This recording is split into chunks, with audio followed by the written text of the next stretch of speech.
Returning to the stage is Dr. Angela Jackson. It will be accompanied by Ryan Stowers, Executive Director of the Charles Koch Foundation, and Mallory Dwinal-Palisch, President of Craft Education. So it's been quite a morning. As we're exploring the pillars and really thinking about how we invest in people, how that investments are actually helping people to thrive, we're in a moment now that we're going to talk a bit about the ask and the gives. If you look at your table, there's a table card there, and it's asking you to think about what is your give today?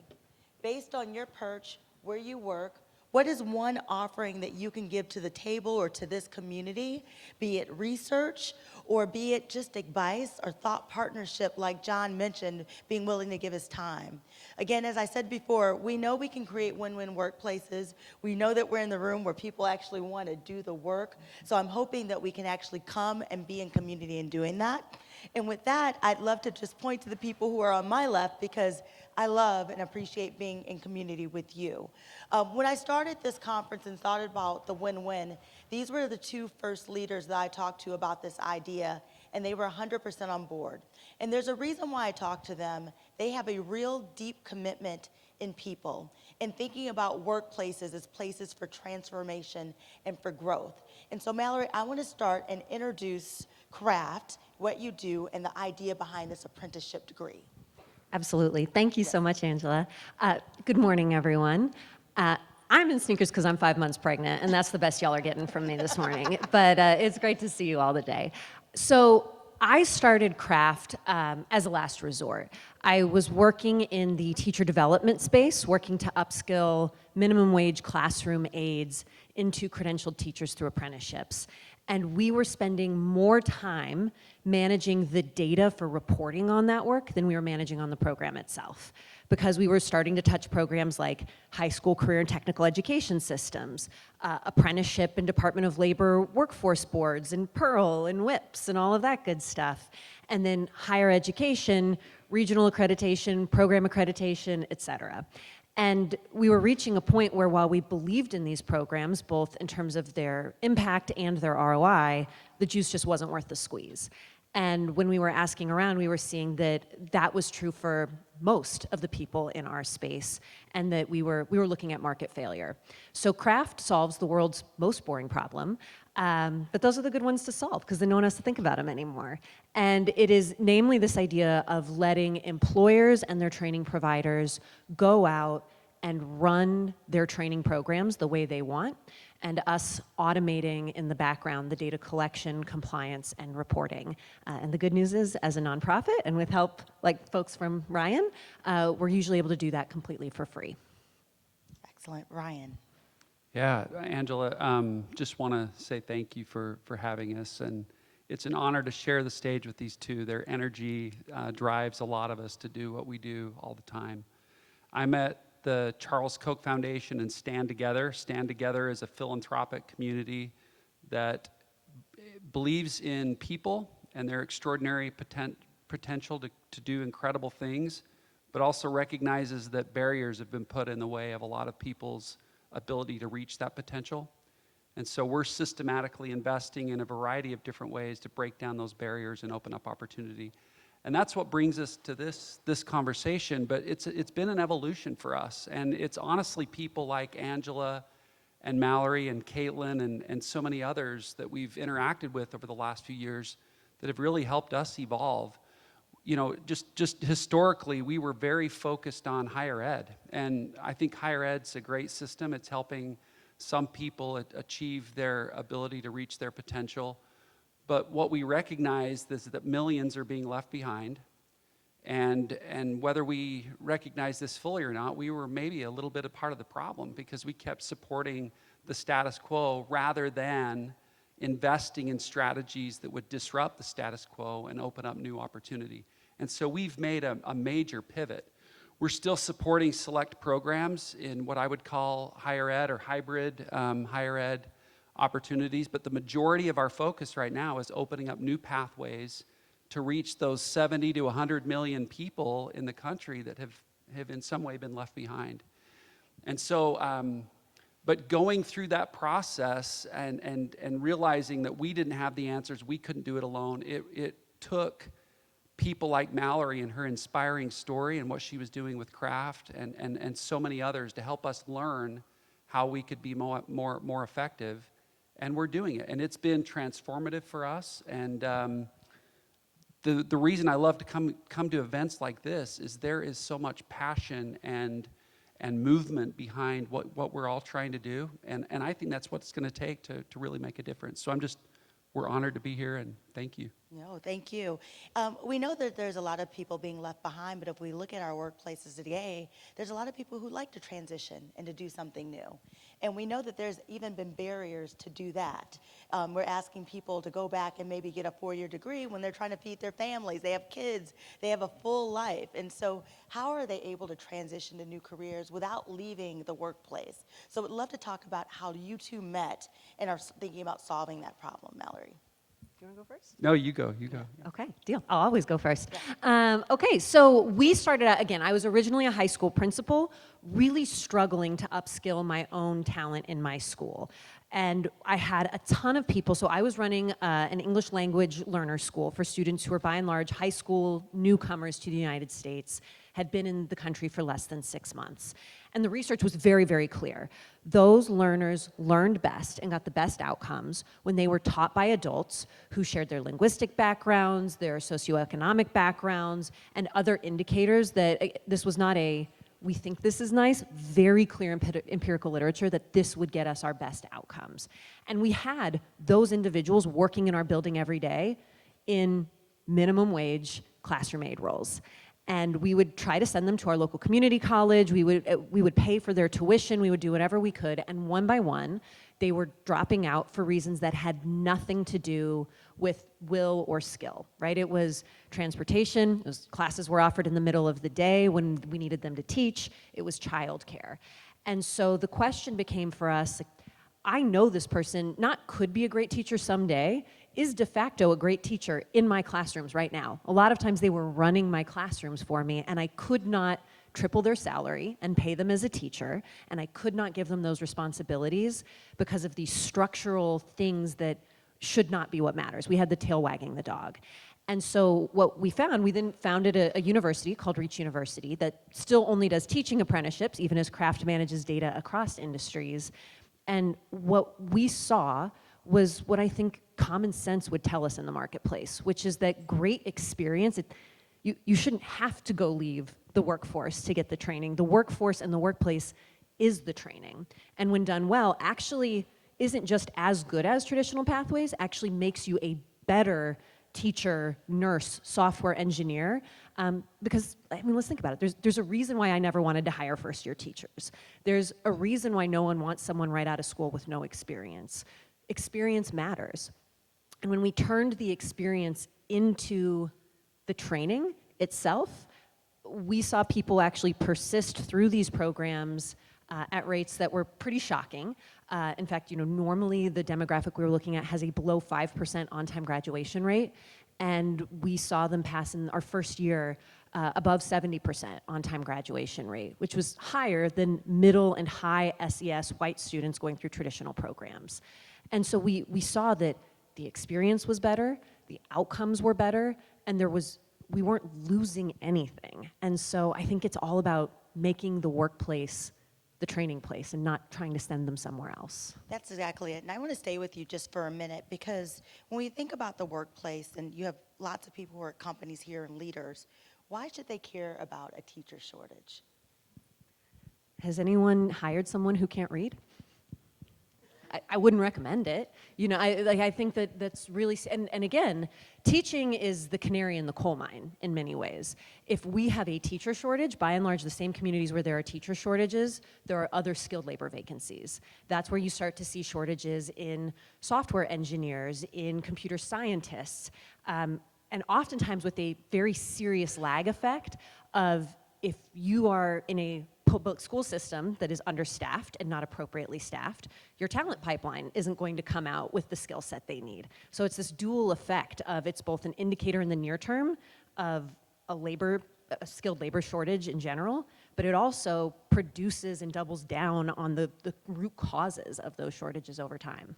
Thank you for that, Ryan. Yeah, I was just gonna. There's real power in what Mallory's doing, and I just want to pull out two concepts. One is this again, this inherent belief in the individual, and a recognition that a lot of the talent we're looking for is in some cases right under our noses. And so just being open, for example, to realizing that fact. And so many of us spend so much time and money looking for talent nationally. We spend millions going out and trying to find it. And in this case, what Mallory did is unlock the potential of people that were marginalized, kind of unrecognized, or just not reaching their full potential because of simple barriers that actually weren't that difficult to, I know they were difficult actually, but not that difficult to remove. And so that's one unlock for me. And then the other one, and think about what that means to an individual's life. So think about the person that spent 30 years as a teaching assistant, who has an enormous amount of experience, can't afford to go back to get a 4-year degree. Think about the unlock that occurs when someone like Mallory's organization comes to them and says, hey, we'll put you in a place where you can be a teacher, we'll do it in a matter of months, and you can do it for free, and we'll help you with all these other types of support. That's transformative. That's innovation. That's movement building. And then the other piece that I love about it is it's local. They're empowering local people with local solutions that matter for local citizens, people that are right there. So I wanted to bring those out a little bit No, and stronger. I'm appreciating that you did. One thing through the research that I did that we found is that when people are upskilled at their jobs, when they're able to live close to where they actually work, they stay longer. They have better retention. They have more loyalty. Because they know what we know. When it's easy to get from your home to your job, when it's easy to get from your job to your child's school, those things really matter. And so what we've seen with companies who are really trying to go in the community and actually invest in that talent, they're getting more educated talent, they're getting more loyal talent, and they're getting the cost savings that John referenced on talent, because people are able to be competitive when they're thinking about their overall package. If they don't have to drive for an hour and they can actually walk to work or have a short commute, there's trade-offs that they're willing to make to engage in that way. I want to stay on this line of investments, because one thing that you lead, Ryan, is you're investing in these solutions around talent that allow people to change careers, early career makers.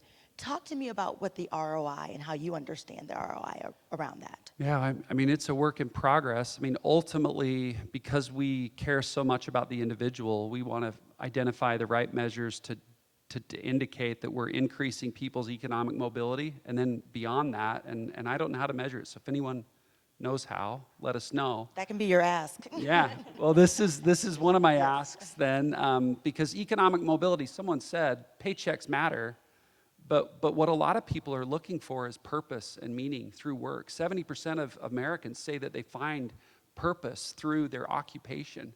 And so how do we create opportunities for people to find meaningful work that will also help them climb economically, but find purpose and meaning in what they do from a day-to-day basis. And we haven't cracked that nut, but that's where we go. Above that, other proxies that we're looking at is companies that are willing and open to transforming their talent practices, willing to amplify their stories and share those stories with others, because we learn from each other.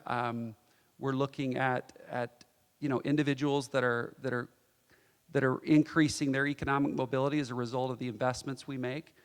But honestly, Angela, it's a struggle. It's a struggle to come up with the right measures, and we're in the process of doing that. Excellent. We actually have a panel and some experts who are helping today that are going to walk us through how they're approaching the ROI of investing in talent. I'd also like to say, because of Stand Together and Charles Koch Foundation, you will find in your app there's going to be 2 case studies, one on Jergens Inc. and one on Intel. And these case studies are businesses being business on how they developed what we call a deep talent bench using local talent. So starting with apprenticeships early ages, now that are actually in executive leadership today. And they can tell you how they've saved on talent, how they've had that loyalty, and what their ROI looks like. So it's absolutely there. Mallory, I'd love to bring you in on the ROI with the employers that you're working with too. Absolutely. And I'd say, again, the most important parts of ROI here are intangibles that, as Ryan said, are hard to measure. But let's zoom in on the real dollars and cents that we can measure and not even make the appeal to that broader human investment. Let's just talk dollars and cents and return on investment here. In a recent bipartisan study using compliance data, so tax dollars, audited compliance reports for institutions that invested in registered apprenticeships as one example of these pathways, they found a 44% return on investment. For every $1 an organization invested, they got $1.44 back. And the way that happened was, and again, I'm thinking about this in very clear terms. What's the benefit you get, which I think you can break down into the cost you save on recruiting individuals, the cost you save on retaining those individuals, and the increased productivity of having those individuals trained well to do their job. So that's your numerator. Your denominator is how much did it cost you to deliver those programs.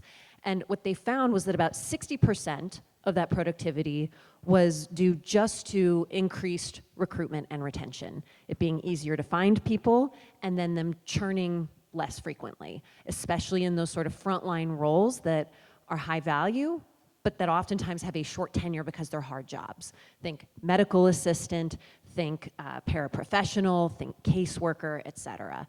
And that when they used those apprenticeships, they not only got 60% of their savings from that, but the other 40% of their return on investment came from the fact that they saw greater productivity out of the people trained through those programs, which makes sense. If I was trained in your workplace on how to do this job, I'm probably going to know how to do it better than someone who came from a theoretical setting and never had that exposure and that experience.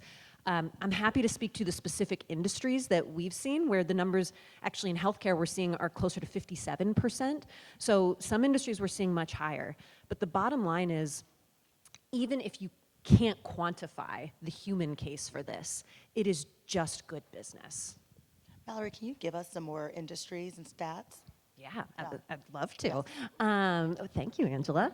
So let's take a look at, let's start with my industry that I started in, was K-12 teaching.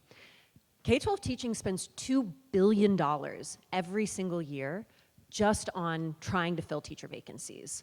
I'm not talking about the indirect costs or anything else, just the headhunting fees, just the penalties that come with not having those positions appropriately filled. What we've seen, that comes to an average of $25,000, $20,000 to $25,000 per vacancy in a school district.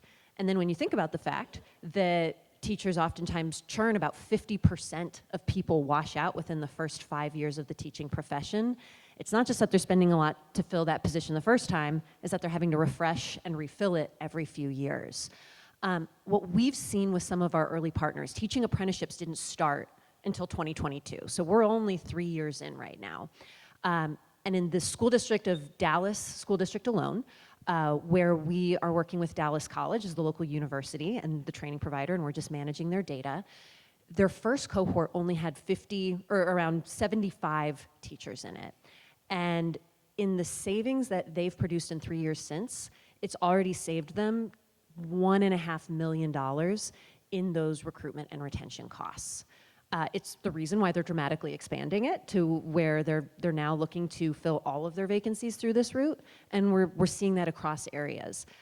By the way, in places like agriculture tech, in places like construction, and not just what we consider, and I think inappropriately, the unskilled portion of construction, but the skilled, like using AutoCAD, working as a general contractor. We're seeing increasingly groups turning to these grow your own strategies because the technology is evolving too quickly for them to rely on a 2 or 4 year institution to train them on data or on tools that are going to be out of date by the time they come to their workforce. Angela, Yes. can I just, Yeah, please. and I know you did a lot of this in your book, but it's fascinating this came up in the last panel as well. it's fascinating to talk to the companies who start this work because of a corporate social responsibility or philanthropic effort, who find that kind of, midway through they realize that it's actually good for their business. And so I think that business case is absolutely critical, and that's why I think the work that you're doing is just so important, to tell that side of the story, because for far too long it's not that the philanthropic efforts and the other efforts are necessarily bad, it's just not the full story. And in order to really drive the change we want to see, we've got to make the business case. Absolutely. One thing that we have said all the time is, business being business is the greatest lever for change when we're thinking about the workplace. Also, as we're thinking about talent, we need to make sure that we're making the business case to the businesses to do the right thing that we know. And what we're hoping to do throughout this summit is to bring up that case so that you can take it back, so that you can talk to your peers who are at the workplaces about this as well. I am curious if you have this audience here of employers thinking about what would be your ask of them. Mine would be to help us identify what I call win-win talent ladders inside of your industry. And what I mean by that is every industry I've come across has two sort of rungs that are missing in their talent ladders. Those entry-level rungs, right? The minimum wage takes no more than a few months to get trained on positions that are super critical, but high churn, constantly struggling to find people, and that's the entry rung to their talent ladder. Invariably, what stacks up on top of that are mid-skill and high-skill positions that are hard to fill because you need a localized talent economy that's been trained in those specific specialties and domains on your specific tools. And for different reasons, those are also hard to fill and hard to retain positions. I've not yet come across an industry that doesn't have these hidden talent ladders. So in teaching, it's classroom aides to teachers. In healthcare, it's certified nursing assistants or MAs into nurses. But my mom works in construction. It is frontline assembly members to like the AutoCAD drafters. My father-in-law is a farmer. It is combine operators to combine repairmen, which at this point is basically a computer science degree.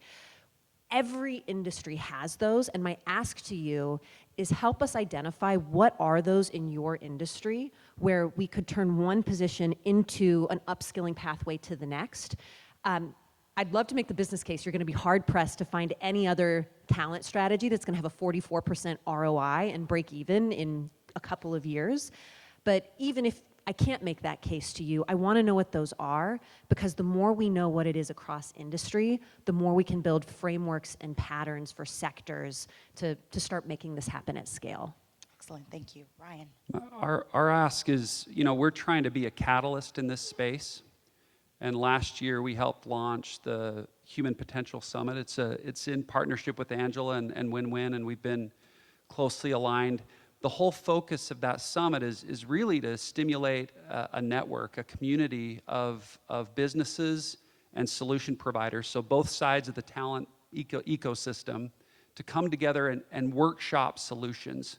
And so if you're interested in sharing your best practices, helping within your industry or within your region, you want to learn more, and you have content that would be helpful to that, or you have questions that you need help solved, come and be a part of that community and help us build that catalyst that we're putting a lot into it, but we can't do it with all of your help. So that would be my ask. I love it. And now we're turning to gives. So Mallory, what would be your gift to the community here? So I would say if you decide you want to build those pathways, we will help you. Again, we are not the training provider, so if you're working with a Perscolas, or you have your own internal training programs, or you have a partner you love, phenomenal. We come in behind and help you access the funding and streamline the automation and compliance data that makes it easier for you to access those funding and those benefits without becoming a spreadsheet jockey. And talk about the funding. Yes. Yeah. So there are $15 billion in workforce dollars put out by the government every year. $4 billion of that is what we think of in the Federal Workforce Innovation Opportunity Act dollars, which most commonly fund apprenticeship, but that's matched by transition funding, by state government funding, by special economic investments. $15 billion that is pretty evergreen year over year across industries, and that unfortunately what we see many times goes unclaimed because of the fact that it feels so long tail and labyrinthical to access. And so our goal is to automate that and to streamline that effort for people. And that's my offer to you, is if you decide you want to build one of those pathways and you already have a training provider, great, we'll come in and do the data behind you. If you don't yet have that training provider, every day we're finding more great programs out there that we can help match you with and then build the data behind you. So that's the offers. If you are serious about doing this, we will be there in whatever ways you need to provide that support to access those funds. And we can find you in the app, right? You sure can. Excellent. Ryan. Yeah, so as an investor, I mean, one of the things we can do is put you in touch with people like Mallory and Caitlin. So a lot of what we're doing is helping to scale a lot of the solutions, some of which have been talked about here, helping these incredible social change entrepreneurs who have built disruptive models to provide opportunities to employers to do things differently. We can help you put you in touch with a broad network of those solution providers across the country that we're investing in. The second thing that I think we can do is help amplify your voice. And so many of you have such incredible stories about the transformation that you're driving internal to your company. Those stories matter. And so we've got a partnership with Forbes. It just launched today. It's a 6-month partnership where we're trying to amplify the voice and examples of employers that are doing things differently and trying to provide more opportunity for their people and create better opportunities for their business to thrive. So we'd love to consider you for some of those opportunities as well. Thank you for that, Ryan. And as I mentioned, we have the 2 case studies so you can see what that looks like, an inspiration. As a researcher, I have to put that on and put my ask.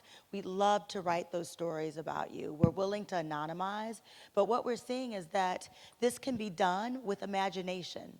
And seeing other companies who are investing in this way, who are reaping the benefits, it becomes a playbook for us all to use as we think about widening the aperture around who gets opportunities, how we advance, and how people actually thrive at work. So my give to you is that, including the book, we're open. And what we want to leave you with is just one thing, is that as you're thinking through this, you don't have to be alone in doing that. You have fellow travelers along the road who want to sit with you, thought partner, and make sure we can develop a strategy that works for you. So with that, I want to thank you all for the ask and the gives and for being just great partners with the Win-Win Workplace Summit. Thanks, you. Sam.